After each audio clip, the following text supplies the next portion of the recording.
और इस वक्त एक सबसे बड़ी खबर का रुख करते हैं, जहां बीजेपी पर हमलावर हुए ओवैसी। मस्जिदों पर पीएम की पॉलिसी क्या है? पीएम चाहेंगे तो किसी मस्जिद पर हमला नहीं होगा। मस्जिद पर जजमेंट से मंत्रियों के हौसले भी बढ़े हैं। हालांकि बीजेपी के मंत्री बाबरी मस्जिद पर बोलकर लोगों को भड़का रहे हैं।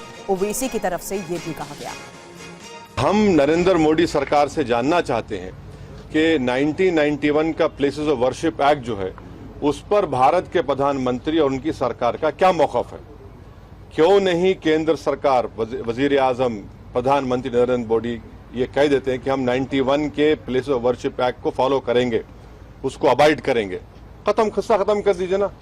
जब आप 91 के एक्ट को मानेंगे तो सब किस्से खत्म हो जाएंगे। मैं आज भी कह रहा हूं कि जिस दिन देश के प्रधानमंत्री ये चाहेंगे कि कोई मस्जिद के ऊपर कोई तमाशा ना हो, सब खत्म हो जाएगा। और तीसरी बात यह है कि बीजेपी से ताल्लुक रखने वाले एक कॉन्स्टिट्यूशनल फंक्शनरी है महाराष्ट्र के deputy chief minister Devendra Fadnavis, और वो ये कह रहे हैं कि उनके लिए बड़ा खुशी का दिन था क्योंकि 6 दिसंबर को वहां पर थे और बाबरी मस्जिद को शहीद कर दिया गया। अरे भाई, आप डिप्टी चीफ मिनिस्टर हैं, आप संविधान के ऊपर, आइन के ऊपर ओथ लिए हैं, और आप जिस दिन डिमोलिशन हुआ था उसको आप कह रहे हैं कि बड़ा अच्छा काम हुआ।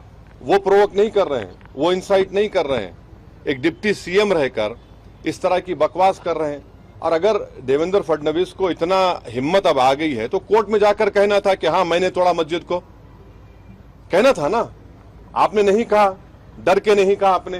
कि चीफ मिनिस्टर और जो मोदी कैबिनेट के मंत्री हैं, इन लोगों के हौसले इसलिए बढ़ चुके हैं क्योंकि जो जजमेंट आया है बाबरी मस्जिद के क्रिमिनल ट्रायल का और टाइटल डिस्प्यूट का जो मसला, तो उसके बाद ये लोग इनके हौसले बहुत बढ़ चुके हैं, इसलिए इस तरह की बातें कर रहे हैं।